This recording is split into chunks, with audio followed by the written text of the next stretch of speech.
Stop killing! Stop killing! Stop killing! Stop killing! Stop killing! Stop killing! Stop killing! Stop killing! CPM అరాచకాలు! CPM అరాచకాలు! కేరళ రాష్ట్రంలో CPM నాయకులు వాళ్ళ కార్యకర్తలు అతి పాశవికంగా భారతీయ జనతా పార్టీ కార్యకర్తల్ని నాయకుల్ని అట్లాగే ఆర్ఎస్ఎస్ కేడర్ని ఆర్ఎస్ఎస్ కార్యకర్తల్ని విశ్వ హిందూ పరిషత్ కార్యకర్తల్ని ఏబీవీపీ కార్యకర్తల్ని అట్లాగే భారతీయ మజ్దూర్ సంఘ్ నాయకుల్ని కార్యకర్తల్ని వారి కుటుంబాలని కూడా చాలా దారుణంగా హతమార్చడం జరుగుతుంది. ఇప్పటి వరకు 250 మందిని వరకు వాళ్ళు హత్య గావించి వారి కుటుంబాలని వారు ఫ్యామిలీస్ని అందరినీ కూడా మనోవేదనకి గురి చేసిన దుర్మార్గపుమైన సిపిఎం పార్టీ కేరళలో ఉంది.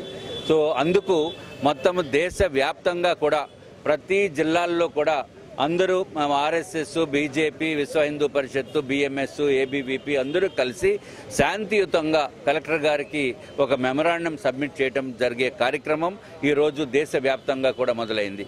నేను కోరేది ఏంటంటే ఆంధ్ర రాష్ట్రంలో ఉన్న సిపిఎంని చూసినా సరే కేరళలో ఉన్న సిపిఎం నాయకులు నేర్చుకోవాల్సిన అవసరం ఉంది. ఇక్కడ ఆంధ్ర రాష్ట్రంలో ఏదైనా ఎలక్షన్స్ కూడా చాలా శాంతియుతంగా పార్టీల మధ్య విభేదాలు లేకుండా నడుపుతున్న పరిస్థితుల్లో అక్కడ ఎలక్షన్స్ అయిపోయినప్పటికీ కూడా చాలా దారుణంగా ఈ సిపిఎం పార్టీ చేస్తున్న దురాగతాలని తీవ్రంగా ఖండిస్తున్నాము. భారతదేశంలో ప్రజలు ఏకకంఠంతో ఈ సిపిఎం పార్టీని ఎప్పుడూ కూడా రాజకీయ పరంగా అణగదొక్కితేనే కానీ లేకపోతే ఈ దేశంలో ప్రజాస్వామ్యము ఉండేదానికి తావు లేకుండా పోయే పరిస్థితి ఏర్పడింది. ఇట్లాగే చూసుకుంటే మన పాకిస్తాన్లో కూడా ఇంత దారుణంగా కూడా ఏ భారతీయుడిని కూడా దారుణంగా హత్య గావించడం అనేది జరగటం లేదు. కానీ కేరళలో మాత్రము సిపిఎం కార్యకర్తలు భారతీయ జనతా పార్టీ ఈ ఆర్ఎస్ఎస్ కార్యకర్తల్ని హత్య గావించడం మాత్రము చాలా దారుణము.